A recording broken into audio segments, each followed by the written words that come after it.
Voltamos a apresentar Programa Planeta Verde, uma realização do Instituto Eco Solidário.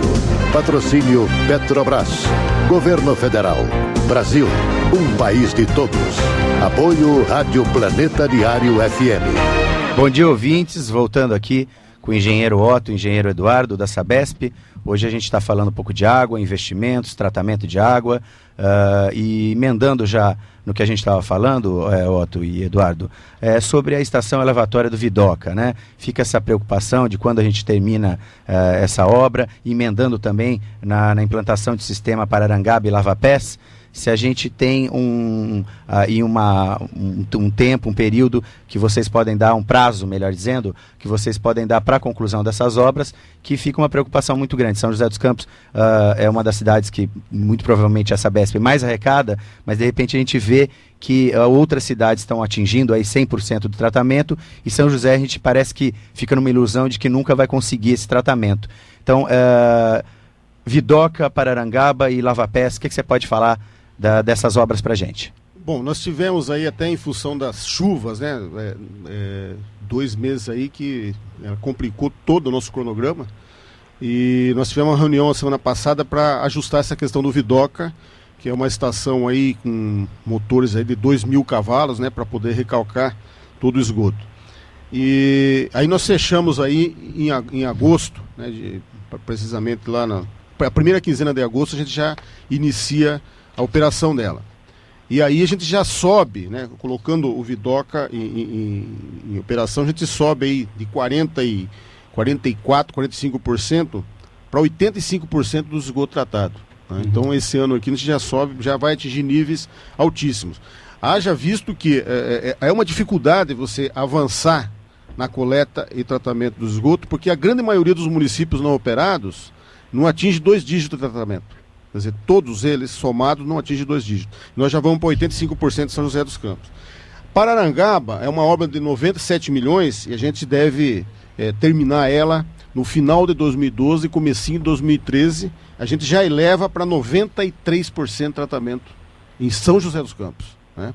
A gente consegue ter o tratamento de 100% colocado no contrato com o São José no prazo correto? Até 2014 a gente fecha 100%. De todo o esgoto coletado. Nós vamos ficar com os 2% dos que não são coletados, que são locais de soleira negativa, ou seja, não tem como, através da gravidade, você tirar o esgoto da casa. Ela está numa parte muito baixa. Né? Mas 2%, eu diria assim, o próprio sistema se autodepura. Né? Eu acho que nós temos que avançar forte nos 98% de coleta e 100% de tratamento, porque eu acho que realmente o impacto que vai dar vai ser muito Mas positivo. Esse número ele é colocado numa coisa que nos preocupa muito, é que o seguinte, cada vez mais um êxodo da zona rural, o pessoal sai da zona rural e pega aquela propriedade dele e pica em chácara, né? E aí o outro vai lá e pica com o cunhado, com o genro, e assim vai, e a gente cria verdadeiros lotes, né? E bairros clandestinos, por assim dizer, na zona rural. E longe da zona urbana, às vezes dezenas de quilômetros. E esses 2% estão computando também esse pessoal. Até já emendo uma pergunta, é o seguinte, a Sabesp tem planos de possivelmente atender também essas regiões distantes que estão na zona rural hoje, mas que a água delas, muito provavelmente, muitos deles nem fossa negra sequer tem, jogam água no curso d'água que vai acabar fatalmente caindo nos rios e no Rio Paraíba. Tem esse número também computado pela Sabesp e o plano da Sabesp para atingir esse pessoal que está, como eu te disse, dezenas de quilômetros do centro, mas que é São José dos Campos e que está poluindo também.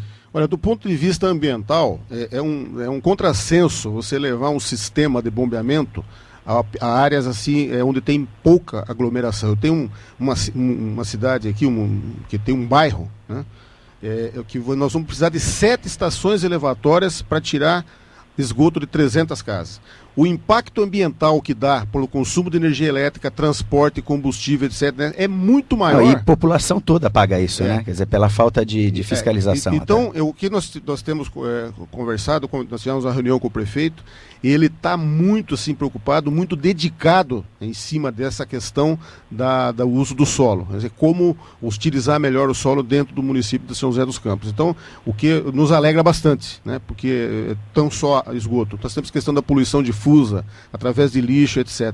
Então, levar toda essa infraestrutura na zona rural, ela tem um custo ambiental muito maior do que se fazer, do que ter uma solução local, que a Sabesp, em parceria com a prefeitura, ela está à disposição. Mas a Sabesp, por exemplo, ela poderia subsidiar, por assim dizer, um sistema de tratamento de fossas. Hoje a gente sabe que existem sistemas até bem eficientes de fossas, né, para a zona rural, com vários métodos e tal. A Sabesp poderia simplesmente ou subsidiar ou de certa forma até fazer esse tipo de tratamento para o cidadão que está lá na zona rural, que está lá na roça? Olha, essa nova lei aí que regulamenta o saneamento, ela é muito clara e nos tranquiliza tanto o município como a Sabesp nessas questões.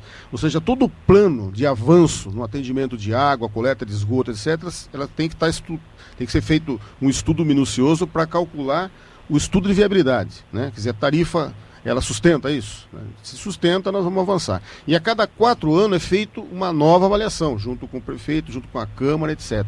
Então, tudo depende da quantidade. Quer dizer, nós vamos avançar isso sempre? Nós vamos colocar um limitador de população para cada município? O ideal trabalhar com a questão da fiscalização. A gente sempre insiste naquela prevenir é melhor que remediar, é mais barato, isso, né? É tentar fazer uma fiscalização para que não haja clandestinos e não haja também esse adensamento de população na zona rural, né? Mas enquanto a realidade existe, a gente tem que dar uma solução para ela. Eu já vou emendar até uma pergunta para o Eduardo. Eduardo, essa questão de perdas que a gente sempre fala, né? Às vezes vem números para a gente que quase metade da água que é tratada, ela é perdida nos canos, nas tubulações, às vezes tubulações antigas, e essa água ela se perde. É uma água tratada, uma água cara, que não chega para a população e a gente tem essa água perdida. Há um plano da Sabesp para diminuir isso? E qual é o número que está hoje essas perdas? Por favor. Melhor o Otto falar? Então tá bom. Estou provocando o Eduardo aqui, porque ele tá quietinho aqui. Eduardo tá ele tá na reserva aqui. Mas, Otto, é importante a população saber que a gente está aqui com o Eduardo, que é o gerente aqui de São José dos Campos, da área operacional. E o chefão geral, que é o chefe dele. É por isso que ele passa tudo pro chefe, porque pelo menos não há problema, né? O chefe bem informado, né? Muito bem informado, isso aí. Mas a equipe é competente, ela me dá as informações aí e a gente tem condições de fazer uma avaliação. Bom, em relação às perdas, nós estamos com 30,26% índice de perdas e nós temos um contrato aí com isso no geral, né? Tem cidades que tem mais, outras menos. Mas está todo nessa faixa dos 30%, mas não mais que 32%. E nós temos aí um trabalho feito com a JICA, que é o pessoal do Japão, né? Estão dando tanto a questão de financiamento, né, como suporte técnico para que a gente realmente baixe essas perdas. Agora, essa questão do conceito de perdas, nós fizemos uma reunião semana passada em São Paulo, ela tem um equilíbrio, né? Qual que é o índice ideal? Então nós temos na região de Lins, nós só utilizamos água de poço. Você pega a questão de Caçapava. Por sinal, uma água diferente lá, né? Quer dizer, minha irmã fez faculdade lá e de vez em quando eu ia. Você tá no banho, passa o sabonete, parece que o sabonete não sai nunca. É uma água diferente, parece que... dura, né? É uma água dura que eles falam, né? Então é o seguinte, quer dizer, lá, no caso de Caçapava, por exemplo, a gente tira água de poço, né? O ciclo hidrológico, o ciclo da água, ela não vai recarregar o aquífero na mesma velocidade que você tira, né? Então, nesse local, o índice de perdas tem que chegar quase zero a qualquer custo, né? Mas aí uma provocação até, essa reposição do aquífero com essas perdas, ela não existe, é uma ilusão? Ou de repente eu digo, essa perda infiltrar e repor aquífero? Não tem essa realidade, né? Na verdade, a pergunta seria, a perda está dentro do sistema, do cano que está embaixo da terra, ou ele é proveniente de outros? Não, a grande maioria realmente tem perdas por problema de fadiga na tubulação e também tem outros, questão da medição também, nós temos problema com medição. Os hidrômetros não são trocados no tempo certo e tal.